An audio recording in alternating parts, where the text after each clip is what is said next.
ನಮಸ್ಕಾರ sir. Sir ನಮಸ್ತೆ sir. ನಮ್ಗಿದು ಗೊಂಜಾಳ ಮೆಷಿನ್ ಬಗ್ಗೆ ಸ್ವಲ್ಪ ಮಾಹಿತಿ ಕೊಡ್ರಿ ಸರ್. ಸರ್ ಇದೊಂದು ಮೇಜ್ ಥ್ರೆಷರ್ ಸರ್. ಇದು ಹಾ ಸರ್. ದಸ್ಮಿಶ್ ಅಂತೇಳಿ ಪಂಜಾಬ್ ಸರ್. ಇದು ಗೋವಿಂಜೋಳ ರಾಶಿ ಮಾಡುವ ಯಂತ್ರ ಸರ್. ಇದು ದಸ್ಮಿಶ್ ಕಂಪ್ನಿ ಇದ್ರಿ, ಪಂಜಾಬಿಂದ ನಾವು ತರಿಸ್ಕೊಂತ ಸರ್. ಇದನ್ನ ಅಗದಿ ಕಡಿಮೆ ಜನರಿಂದನ ಕೆಲಸ ಮಾಡ್ಕೊಳಂತ ಯಂತ್ರ ಸರ್ ಇದು. ಈಗೆಲ್ಲ ಮುಂಚೆ ಏನ್ ಮಾಡ್ತೀರಿ ಸರ್, ಆಳು ಜಾಸ್ತಿ ಬೇಕಿತ್ರಿ. ಈಗ ಆಳಿನ ಕೊರತೆ ಇರೋದ್ರಿಂದ ಸರ್ ಎಲ್ಲವೂ ಲಿಫ್ಟ್ ಕೇಳಿದಾರೆ ಸರ್ ಫಾರ್ಮರ್ಗಳು, ರೈತರು. ಇದು ಗೋವಿಂಜೋಳ ಮಷಿನ್ ಸರ್. ನೀವು ರಾಶಿ ಬಾಜುನ ಮಷಿನ್ ನಿಲ್ಲಿಸ್ಬಿಟ್ಟು ತೆನಿಗಳನ್ನ ಏನಿದಾವ್ ಸರ್, ಗೊಂಜಾಳ ತೆಳಿಗಳನ್ನ ಇದ್ರ ಮುಖಾಂತರ ಹಾಕೊಂತ ಹೋಗ್ಬೋದು ಸರ್.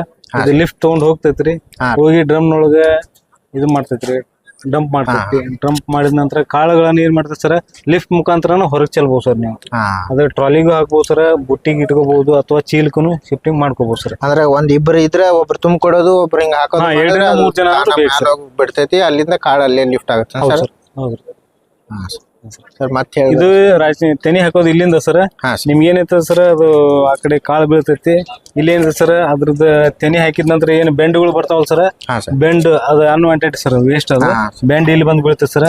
ಅಕಸ್ಮಾತ್ ಆ ಬೆಂಡೊಳಗೆ ಏನಾರ ಕಾಳುಗಳು ಇದ್ದಪ್ಪ ಅಂತಂದ್ರೆ ಇದನ್ನ ಜಲ್ಡಿಯಿಂದ ಸೋಸ್ತದೆ ಸರ್. ಇದು ಜಲ್ಡಿ ಸೋಸಿಬಿಟ್ಟು ಡೈರೆಕ್ಟ್ ಆ ಕಡೆಗೆ ಶಿಫ್ಟ್ ಮಾಡ್ತದೆ ಸರ್ ಕಾಳನ್ನ. ಕಾಳುಗಳು ಯಾವ ಕಾರಣಕ್ಕೂ ಒಂದು ಕಾಳು ಬರುದಿಲ್ಲ ಸರ್ ಈ ಕಡೆಗೆ. ಓನ್ಲಿ ಬಂದ್ರೆ ಬೆಂಡ್ಗಳು ಅಷ್ಟೇ ಬರ್ತಾವ ಸರ್ ಇದ್ರೊಳಗೆ.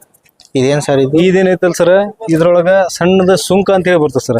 ಆ ಗೊಂಜಾಳದ ಇದ್ರೊಳಗ ಬರುವಂತ ಏನೈತಲ್ ಸರ್, ಪೂರ ಈ ಕಡೆ ಹೊರಗೆ ಹೋಗ ಸರ್. ಇದು ಇದ್ರೊಳಗ ಸರ್ ರೌದಿ ಹೋಕೆ ಸರ್. ರೌದಿ ಒಂದ್ ಕಡೆ, ಹೊಟ್ಟು ಒಂದ್ ಕಡೆ, ರೌದಿ ಒಂದ್ ಕಡೆ ಹೋಕೆ ಸರ್. ಇದು ಸಣ್ಣ ರೌದಿ ಇತ್ತಂದ್ರೆ ಈ ಕಡೆ ಪಾಸ್ ಆಗೈತೆ ಸರ್. ಇದು ರೌದಿ ಹೋಗಂತ ಪ್ಲೇಸ್ ಸರ್. ಇದು ಇದ್ರೊಳಗೆ ಫ್ಯಾನ್ ಐತಿ ಸರ್. ಫ್ಯಾನ್ ಮುಖಾಂತರ ಎಕ್ಸಾಸ್ಟ್ ಹೊರಗೆ ಹಾಕ್ತದೆ ಸರ್. ದೂರ ಹೋಗಿ ಬೀಳುತ್ತೆ, ದೂರ ಹೋಗಿ ಬೀಳುತ್ತೆ ಸರ್. ಅದನ್ನ ರೌದಿ ಏನ್ ಮಾಡ್ತಾರೆ ಸರ್, ಎತ್ತುಗಳಿಗೆ ಎಮ್ಮಿಗಳಿಗೆ ಆಹಾರವಾಗಿ ಯೂಸ್ ಮಾಡ್ತಾರೆ ಸರ್. ಗೋವಿಂಜೋಳ ರೌದಿ ಸರ್ ಇದು. ಇದು ಮೇಜ್ ಥ್ರೆಷರ್ ಸರ್. ಇದು ಕಾಳನ್ನ ಜಲ್ಡಿ ಹಿಡಿದ್ಬಿಟ್ಟು ಸೋಸಿ ಆ ಕಡೆ ಮುಂದೆ ಕೊಡ್ದೆ ಸರ್ ನೀವು ಸರ್. ಈಗ ಇದು ಈ ಸ್ಪೆಷಾಲಿಟಿ ಸರ್ ಯಾವುದೇ ಥ್ರೆಷರ್ ಒಳಗೂ ಇಲ್ಲ ಸರ್. ನಮ್ಮ ಥ್ರೆಷರ್ ಒಳಗೆ ಮಾತ್ರ ಅವೈಲೇಬಲ್ ಐತೆ ಸರ್. ಇದು ಹೆಂಗ್ ಗೊತ್ತ ಸರ್, ಈಗ ಏನಾರ ಡ್ರಮ್ ಒಳಗೆ ಏನಾರ ಸಿಕ್ಕಾಕಂತೂ ಮಾಡ್ತು ಅಂತಂದ್ರ ಸರ್, ಇದ್ರ ಮುಖಾಂತರ ನಾವ್ ಇಲ್ಲೇ ತೆಗೆದ್ಬಿಟ್ಟು ಆ ಇದ್ರೊಳಗೆ ಇರೋಂತ ಜಾಮ್ ಅನ್ನ ಪೂರ ಇಲ್ಲೇ ಕ್ಲಿಯರೆನ್ಸ್ ಮಾಡ್ಕೋಬಹುದ್ರಿ. ಇಲ್ಲಿಂದ ಮಾಡ್ಕೋಬಹುದ್ರಿ. ಪೂರ ಡ್ರಮ್ ಅನ್ನು ಇಳಿಸೋ ಅವಶ್ಯಕತೆ ಇಲ್ಲ ಸರ್. ಅದ್ರೊಳಗಿನ ಸ್ಟಡ್ ಬೋಲ್ಟ್ ಅಂತ ಬರ್ತಾವ ಸರ್. ಸ್ಟಡ್ ಬೋಲ್ಟ್ ಕಟ್ಟೋದು ಅಥವಾ ಏನ್ರ ಯಾವ್ದ್ರ ನಟ್ ಉದುರು ಹೋಯ್ತು ಅಂತಂದ್ರೆ ಪೂರ ಈ 4 ಬೋಲ್ಟ್ ಗಳನ್ನ ಬಿಚ್ಕೊಂಡು ಈ ಡ್ರಮ್ ಅನ್ನ ಉಲ್ಟಾ ಹಾಕಿ ಮಾಡ್ಬೇಕಿತ್ತು ಸರ್. ಬಹಳ ಶ್ರಮದಾಯಕ ಕೆಲಸ ಇರ್ತಿತ್ತು. ಹಿಂಗಾಗಿ ಏನ್ ಮಾಡಿ ಸರ್, ಇದೊಂದು ಕಟ್ ಮಾಡ್ಬಿಟ್ಟು ಇಲ್ಲೇ ಈಸಿಯಾಗಿ ಕೆಲಸ ಆಗುವಂಗ ಒಬ್ಬರೇ ಮೇಂಟೆನೆನ್ಸ್ ಮಾಡ್ಕೊಂಡಂಗ ಅದೊಂದು ಸಿಸ್ಟಮ್ ಮಾಡ್ಕೊಳ್ಳಿ ಸರ್. ಕಾಳು ಏನಾದ್ರು ಸಿಕ್ಕೊಂಡ್ರೆ, ತೆನಿ ಏನಾದ್ರು ಸಿಕ್ಕೊಂಡ್ರೆ, ಇದು ರೌದಿ ಎಲ್ಲ ಜಾಮ್ ಆಗಿರ್ತದೆ ಸರ್. ಸ್ಟಡ್ ಬೋಲ್ಟ್ ಗಳು ಕಟ್ ಆಗಿರ್ತಾವು. ಬೇರೆ ಬೇರೆ ಬೋಲ್ಟ್ ಗಳು ಹೋದಾಗ ಇಲ್ಲೇ ಕೆಲಸ ಮಾಡ್ಕೊಳಕ್ ಈಸಿಯಾಗಿ ಇದೊಂದು ಸಿಸ್ಟಮ್ ಕೊಟ್ಟಾನ ಸರ್. ಸರ್ ಇದ್ರ ಬರೀ ಗೋವಿಂಜೋಳ ಅಷ್ಟನ ಹಾಕ್ಬೋದು ಸರ್, ಮತ್ತೆ ಬೇರೆ ಸರ್ ಇದು ಸ್ಪೆಷಲಿ ಫಾರ್ ಗೋವಿಂಜೋಳ, ಮೆಕ್ಕೆಜೋಳಕ್ಕೆ ಮಾತ್ರ ಸರ್. ಇದು ಈಗ ರೈತರು ಏನ್ ಮಾಡ್ರಿ ಸರ್, ಒಂದ್ ಮಷಿನ್ ದುಡ್ಡು ಕೊಟ್ಟು ತಗೊಂಡು ಹೋಗಿರ್ತಾರ. ಇದ್ರೊಳಗೆ ಏನ್ರ ಜುಗಾಡ್ ಮಾಡ್ಕೋಬೇಕು ಅಂತ ಹೇಳಿ ಅವ್ರು ಟೆಕ್ನಾಲಜಿ ಯೂಸ್ ಮಾಡ್ಕೊಂಡು ಸರ್, ಕಟರ್ ಜಲ್ದಿ ಚೇಂಜ್ ಮಾಡ್ಕೊಂಡು ನಮ್ ಫಾರ್ಮರ್ ಮಾಡಿದಾರೆ ಸರ್. ಈಗ ಆಲ್ರೆಡಿ ಇದ್ರೊಳಗೆ ಸೂರ್ಯಕಾಂತಿ ಒಂದು ಹಾಕೊಂಡಿದಾರೆ ಸರ್. ಆಮೇಲೆ ಊಟದ ಜೋಳ ಸರ್, ಊಟದ ಜೋಳ ಸಹಿತ ಟ್ರೈ ಮಾಡಿದಾರೆ. ರೊಟ್ಟಿ ಜೋಳ 3 ಬೇಳೆನ ಇದ್ರೊಳಗೆ ಹಾಕೋಬಹುದು. ಯಾವ ತರ ಮಾಡ್ಕೋಬಹುದು ಸರ್ ಅದನ್ನ? ಇದು ಕಟರ್ ಅಂತ ಹೇಳಿ ಬರ್ತದೆ ಸರ್. ಇದ್ರೊಳಗೆ ಕಟರ್ಗಳು ಇರ್ತಾವ್ರಿ.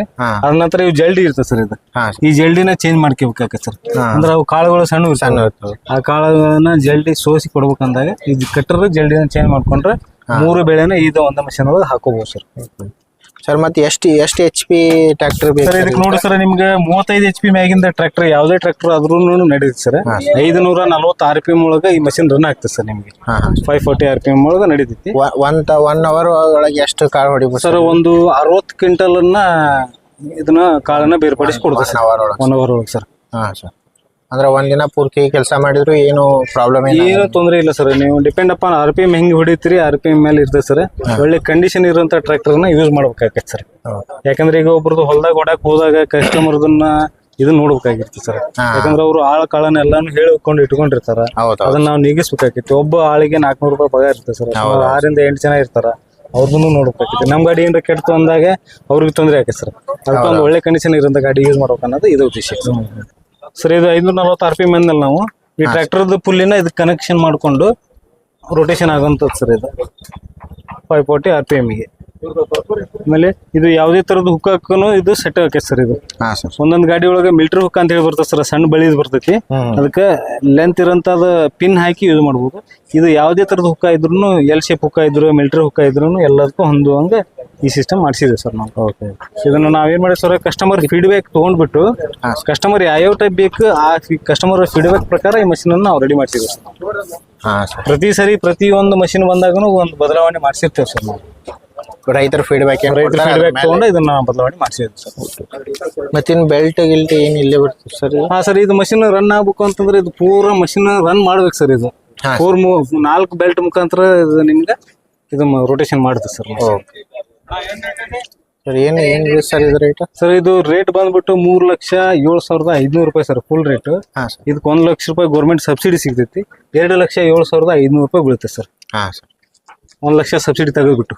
ಈಗ ರೈತರಿಗೆ ಬೇಕಂದ್ರ ಎಲ್ಲಿ ಬರ್ಬೇಕು ಸರ್? ಸರ್ ಇದು ರೈತರ ಮನೆ ಅಂತೇಳಿ ಸರ್ ಹಾವೇರಿ ಒಳಗೆ ಐತ್ರಿ ಶೋರೂಮ್. RTO ಆಫೀಸ್ ಪಕ್ಕದಲ್ಲಿ ಇದೆ sir, PV road sir. Haveri ಬಂದ್ರೆ ನಿಮ್ಗೆ ಸಿಗುತ್ತೆ ಸರ್ ಮಷೀನ್. ನೀವತ್ ಇಲ್ಲಿ ಇರ್ತಾವ ಸರ್, ಇವು ಸ್ಟಾಕ್ ಇರ್ತಾವಲ್ಲ? ಸ್ಟಾಕ್ ಇದೆ ಸರ್, ಸ್ಟಾಕ್ ಅವೈಲೇಬಲ್ ಇರ್ತೈತ್ರಿ. Depend upon season wise sir. ಇದು ಸೀಸನ್ ಒಳಗೆ ಹೆಂಗಿರ್ತೈತಿ ಸೀಸನ್ ಪ್ರಕಾರ ನಾವು ಸರ್ವಿಸ್ ಸರ್. ಇದ್ರದ್ದು ಸರ್ವಿಸ್ ಅಂತಂದ್ರೆ ಏನ್ ಇರ್ತದೆ ಸರ್, ಇದ್ರೊಳಗೆ ಮೇಂಟೆನೆನ್ಸ್ ಮಾಡೋದು ಇರ್ತೈತಿ ಸರ್. ಅದ್ರದ್ದು ನಾವು ಮಷಿನ್ ಕೊಡುವಾಗ ಎಲ್ಲ ಮಾಹಿತಿನ ಇದ್ರ ಬಗ್ಗೆ ಮಾಹಿತಿನ ಕೊಟ್ಟು ಕಳಿಸಿರ್ತೀವಿ ಸರ್. ಒಂದ್ಸರಿ ಮಷಿನ್ ಕೊಟ್ಟ ಮೇಲೆ ನಾವೇನ್ ಮಾಡಿ ಸರ್, ನಮ್ಮ ಟೆಕ್ನಿಷಿಯನ್ ಕಡೆಗೆ ರೈತರ ಕಡೆನ ಕಳಿಸ್ಬಿಟ್ಟು ಏನೇನ್ ಮೇಂಟೆನೆನ್ಸ್ ಮಾಡ್ಕೋಬೇಕು, ಹೆಂಗ್ ಕಾಳನ್ನ ಹಾಕಬೇಕು, ಏನ್ ಮಾಡಬೇಕು ಎಲ್ಲ ಮಾಹಿತಿ ನಮ್ಮ ಒಬ್ಬರು ಟೆಕ್ನಿಷಿಯನ್ ಇರ್ತಾರ್ರಿ, ಅವ್ರ ಕಡೆಗೆ ಮಾಹಿತಿ ಕೊಟ್ಟು ಕಳಿಸ್ತೇನೆ ಸರ್ ನಾನು. ಹಾ ಸರ್. ಪಾರ್ಟ್ಸ್ ಏನಾದ್ರು ಬೇಕಂದ್ರೆ ಸರ್ ನಮ್ಮಲ್ಲಿ ಸಿಗ್ತದೆ ಸರ್. ಸ್ಪೇರ್ ಪಾರ್ಟ್ಸ್ ನಮ್ಮಲ್ಲಿ ಐತ್ರಿ, ಸರ್ವಿಸ್ ನಮ್ಮಲ್ಲಿ ಐತಿ. ಇದು ಏನೋ ಸ್ಪೇರ್ ಪಾರ್ಟ್ಸ್ ಬೇಕಂದ್ರೆ ನಮ್ಮ ಹಾವೇರಿ ಶೋರೂಮ್ ಬಂದು ತಗೋಬಹುದು ಸರ್ ನೀವು. ಇಲ್ಲಿ ನೋಡ್ಬೋದು ಸರ್ ನೀವು, ರೈತರ ಮನೆ ಹಾವೇರಿ ಅಂತ ಶೋರೂಮ್ ಸರ್ ಇದು. ಇದು ಸೇಲ್ಸ್ ನಂಬರ್ ಐತಿ ಸರ್, ಸರ್ವಿಸ್ ನಂಬರ್ ಸಹಿತ ನಿಮ್ಮಲ್ಲಿ ಕಾಣಿಸಿದ್ದೇವೆ ನಾವು. ಈ ನಂಬರ್ ಕಾಂಟ್ಯಾಕ್ಟ್ ಮಾಡ್ಕೊಂಡ್ರೆ ನಾವು ಅದರ ಪೂರ ಸರ್ವಿಸ್ ಕೊಡ್ತೇವೆ ಸರ್ ನಿಮ್ಗೆ. ಒಂದೇ ಸ್ಟಾಲ್ ಒಳಗೆ ಎಲ್ಲ ಟೈಪ್ ಇದ್ದು ಮಷಿನ್ಸ್ ಅದಾವ್ರಿ.